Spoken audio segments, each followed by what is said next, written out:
Welcome back. In 2010, the BBC screened a documentary called Madness in the Fast Lane. This documentary reported on an event which took place in May 2008 and started on the M6 motorway, involving two 40-year-old Swedish twins, Ursula and Sabina Eriksson. An account of what was screened can be found on Andrew Johnson's website. Two women are noticed on traffic CCTV walking down the centre of the M6 motorway between crash barriers. Police go to get them. One woman crosses the oncoming traffic and is hit by a car, but seems unhurt. She gets up. Police talk to them on the hard shoulder to find out what has happened. Both women jump into the oncoming traffic. One woman is hit by a big truck and run over. She ends up in hospital. The other woman, Sabina, is hit by a car. Officers try to check and treat injuries while they are on the ground. One woman, hit twice by a car, gets up and punches the officer and tries to run into the other carriageway. 6 people grab the woman and she is restrained and taken to hospital. She is released seemingly unharmed the next day and charged at the police station. This is filmed. Police find out the two girls are Swedish identical twins with one passport between them. Police suspect drug abuse, but blood tests reveal no unusual substances. Sabina, the girl hit twice by a car, seems calm and unconcerned about her sister, who is still critically ill. After a short psychiatric assessment, Sabina is released and then meets up with Glenn Hollinshead in Fenton near Stoke. The next day, she stabs and kills Hollinshead. She runs away with a hammer, hitting her head, is restrained by someone, but jumps off a bridge into another road. She breaks both her ankles, fractures her skull, but survives. She is arrested and charged with manslaughter, and she is currently serving a 5-year sentence due for parole release in 2011. Meanwhile, her sister has recovered and gone back to America. You can watch the documentary online from this link. Having watched it with the sound off and compared what is actually screened with the narrative, the two do not really match. If you look closely at the footage, it is questionable whether these women were hit by vehicles, as we do not actually see the women get struck. The whole thing looks more like a training exercise, and the events are unconvincing. If mind control was involved here, is it possible all the participants, including some of the police, were either under mind control or actors in a completely contrived event, the purpose of which might be to test out their psyop techniques in a complex situation involving multiple assets? Whatever really happened here, the least likely explanation is the one given in the documentary. Now, if you look this up on Wikipedia, you will find an explanation as to why these women did this. According to them, they had an apparent episode of shared psychosis, an extremely rare psychiatric disorder in which delusional beliefs are transmitted from one individual to another.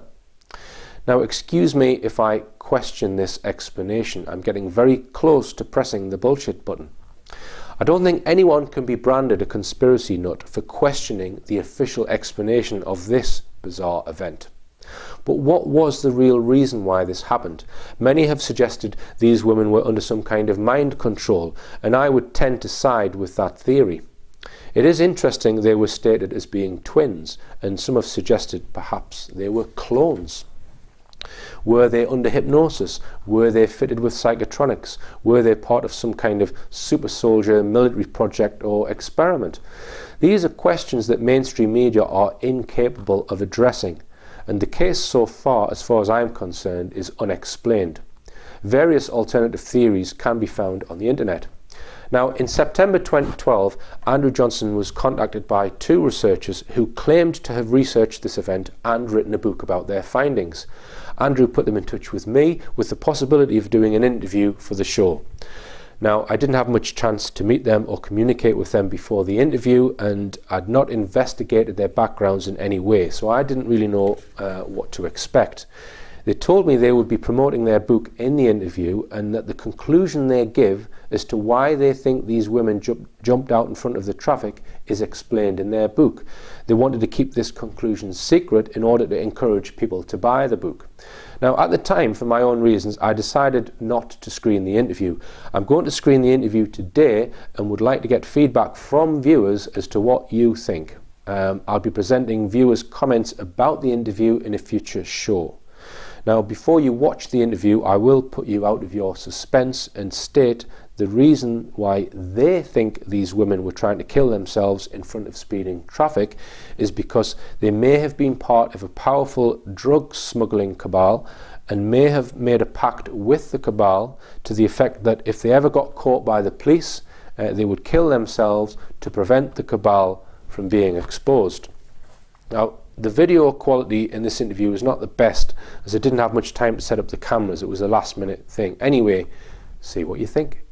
I'm joined today by Sharon McKellar, who has investigated the very intriguing case which occurred in 2008, and it was covered in a BBC documentary called Madness in the Fast Lane, where two Swedish twins, is that right, Sharon? Yes, it is, yeah. You take it from there. Tell us what happened.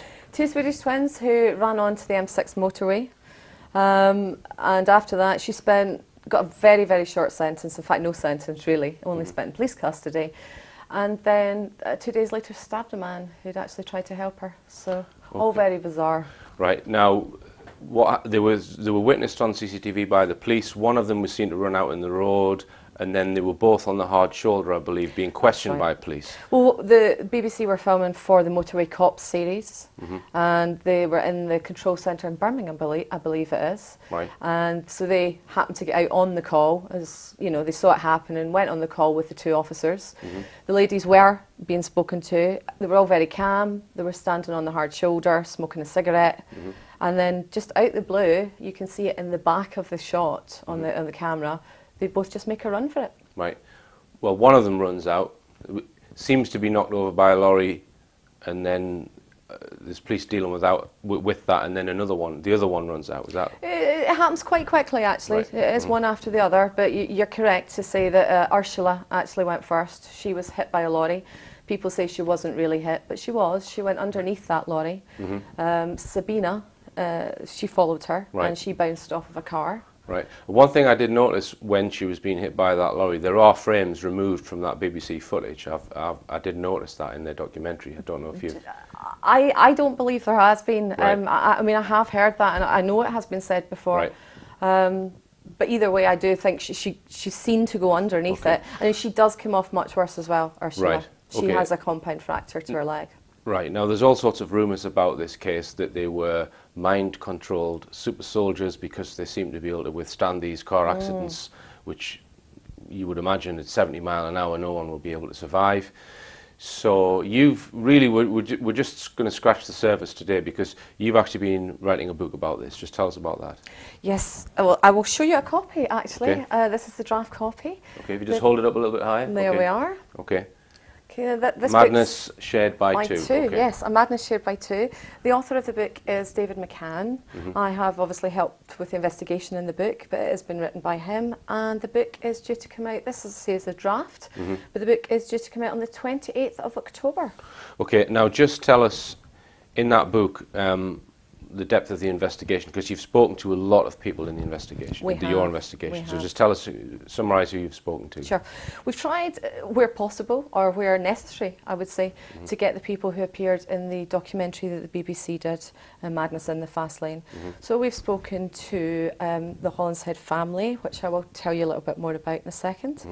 Frank Booth, who actually found Glenn Hollinshead stabbed. Glenn Hollinshead, yeah, is the guy who was stabbed by one of the twins after she'd been released. Indeed, yeah. Peter Malloy, who was actually the only person really to spend time with Sabina. It was Peter Malloy that was with Glenn Hollinshead when they met up with Sabina Eriksson and spent time drinking with her.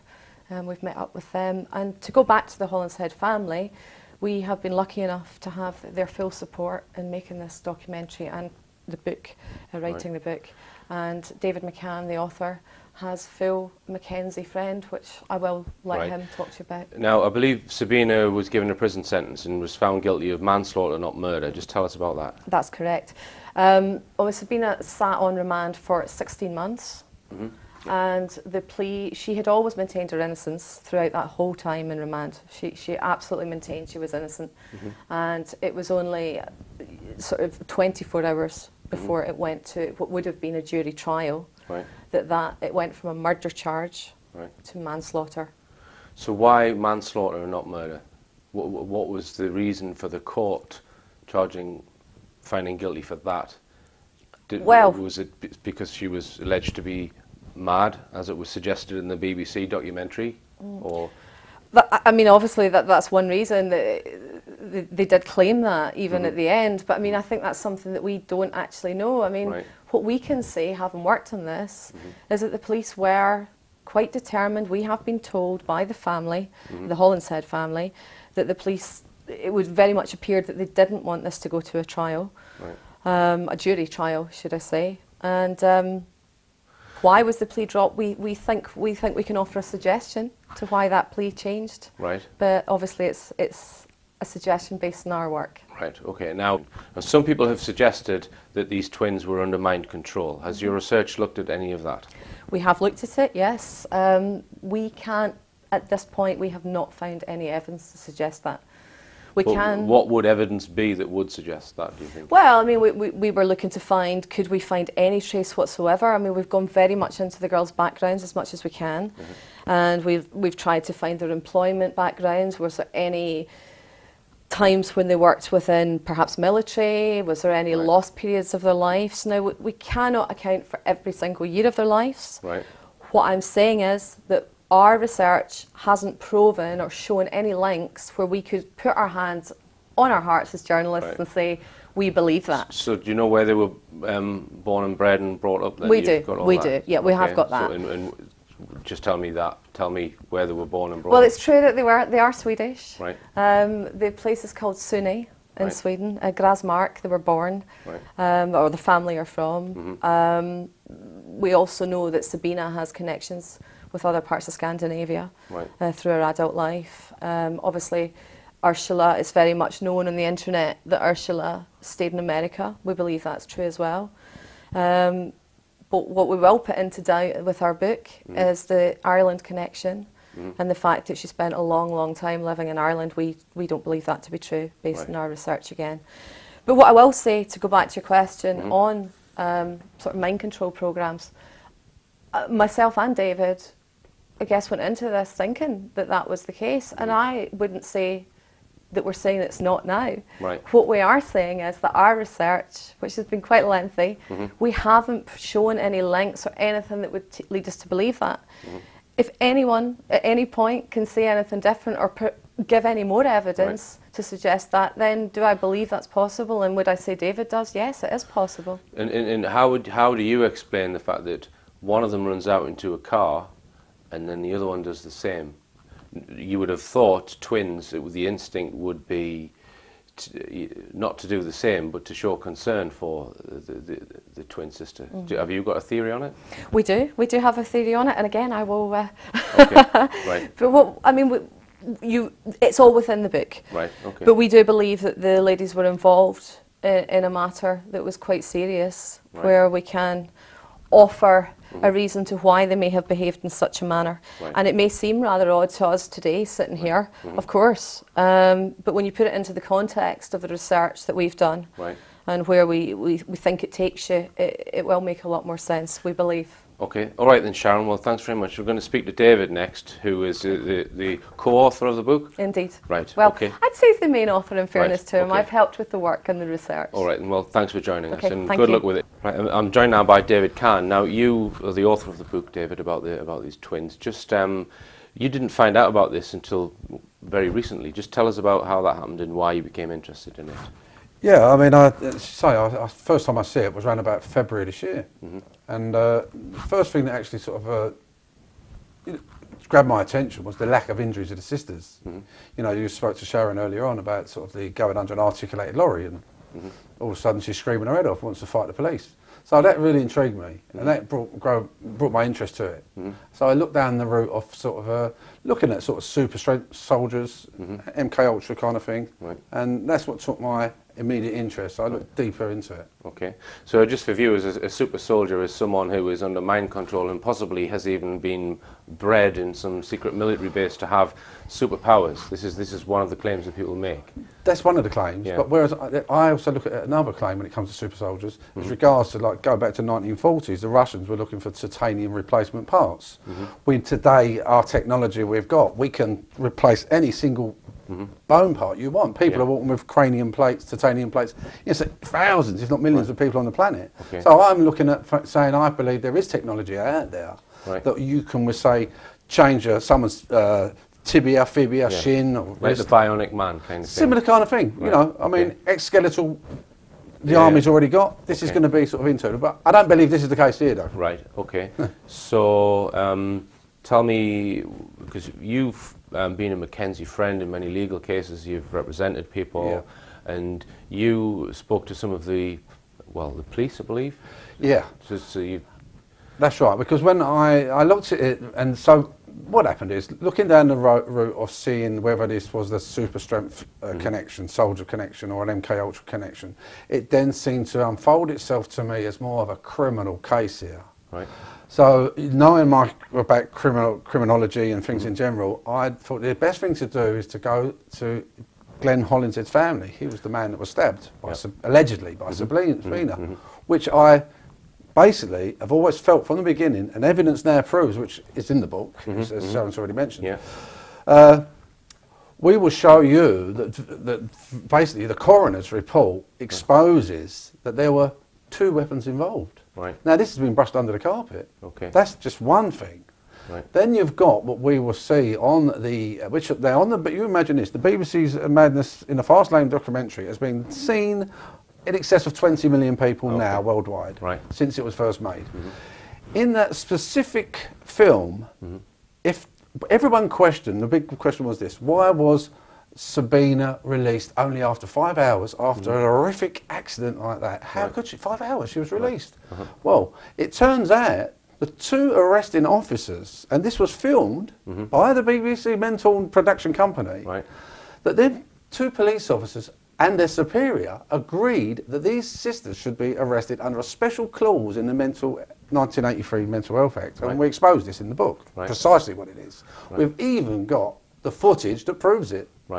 And yet to this day, we put this to the Staffordshire Police Station, police force, within 2 weeks ago that we've got this evidence. They've come back and denied that it's ever taken place. Right, so this is BBC footage from their documentary that they didn't include in the Madness in the Fast Lane. They cut that out. So how did you manage to get that then? Well, again, because we've been writing on this and appealing to different people, someone contacted me and said, look, there's a film that's been leaked. So we believe it's actually a member of the film crew from Mental.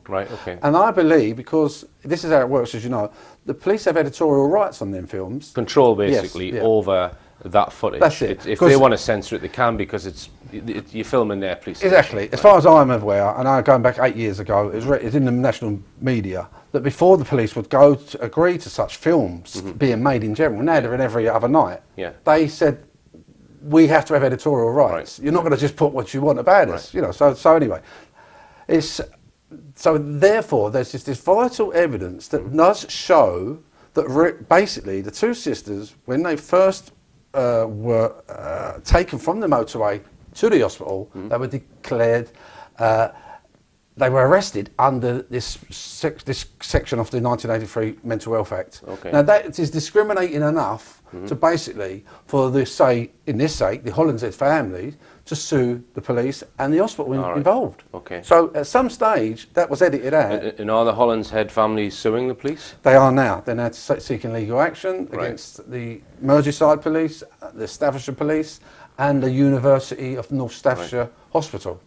Now, what's the chances of getting an interview with either of these women? Is that something which is possible? Well, we have tried extensively, especially Sharon. Sharon has tried, she's written letters. We know exactly where they live. We know where Ursula lives in America. We could go to her house and knock on the door, but it wouldn't be so rude. But we have tried every kind of avenue. And we now understand, our evidence in the book, you know, Madness Shed by 2, will show you why they haven't come back to us. There's a reason they have not come back to us. Because now the one that was injured more seriously, what's her physical condition at the moment then? She's fully recovered. You know, I mean, she had a compound fracture on the ankle. You know, so I mean, it's a common motorbike accident. Most bikers do that. You know, courier workers. It's a regular sort of accident. Takes normally months to recover, and it did in her case. She was in the hospital for 3 months, and she came out and convalesced, and now she's back in America. Now, in the BBC documentary, they were talking about the trial for this stabbing, which she was found guilty of manslaughter, and they were trying to explain what the defence and prosecution's arguments were for why it happened, and they both came to the conclusion apparently that it was some form of madness. Right. All right, and we had this guy in the BBC programme, Professor Eastman. Yeah, the madness was, or the psychosis was contagious. That was one of the arguments that one of the sides brought, and I just personally I didn't buy that. Well, you're not alone. I don't think anyone did. If you look at thousands of comments, everyone says this is convenient, sort of get out of jail card. You know, I mean, we'd all use it. You know, you have an argument with a missus, you end up throwing her out the window, and you say, well, it's buffet de la ronde. Buffet de la ronde is a puff of madness. Yeah. The actual madness shared by two is folie à deux. Right. So that's what it means. This is the English translation. Right. So yeah, one prosecution said folie à deux does us. The other defence said a puff of madness, buffet de la ronde does us fine as well. It was far too convenient for both defence and prosecution to come to this agreement. I'll tell you why, because the evidence that we're exposed, they did not want this case to go in front of a jury. All right. If it went in front of a jury... Can you say what that is? No, in the book. No, right. in the book. Okay, in the book, you will see that two strong cases, two things, which I've already mentioned. We will show you the proof that which will come out. You'll be able to, the readers and your viewers will be given a link to see this vital bit of clip that was vital. We'll be able to view it soon. Right. This comes out on the 28th of October. So as from the 28th of October, you'll have a link to see that we're showing you that. Right. You'll also see the coroner's reports and how we've broke it down and done our own tests that prove the weapon, allegedly, that killed Glenn by Sabina, well, we're blowing it out of the water. The coroner's report's completely wrong because two weapons were involved. Right. We can also, near enough, not prove, but it's more indicating, if we was a jury, remember we live in England, we must come up with beyond reasonable doubt. She would have been found not guilty. So she would have walked on that. Had that gone to a jury, she would have walked, because the evidence speaks volumes that she's innocent. And even the injuries will show that, in our eyes, that she couldn't have done these injuries. So therefore, a third party is involved in Glenn's killing. All right, and David, well, give us your blog website address. Well, at this particular time, I want you to go to a madness shared by two. Madness Shared by Two. A Madness Shared by Two, and that's regards to the book, and you'll get a lot more information on it. You'll be able to find out about our documentary, which Sharon's still working on with another crew. Right. We're about a third through on the documentary. So come on to this Madness Shared by Two blog, just do a Google search, it will come up. You'll find the book, and then you'll find links to our other blogs and our other relevant sites. If you want to send a comment to Richplanet TV about this interview, please send it to the following email address: madness@richplanet.net. Remember, believe none of what you hear and only half of what you see. I'm Richard D. Hall. Good night.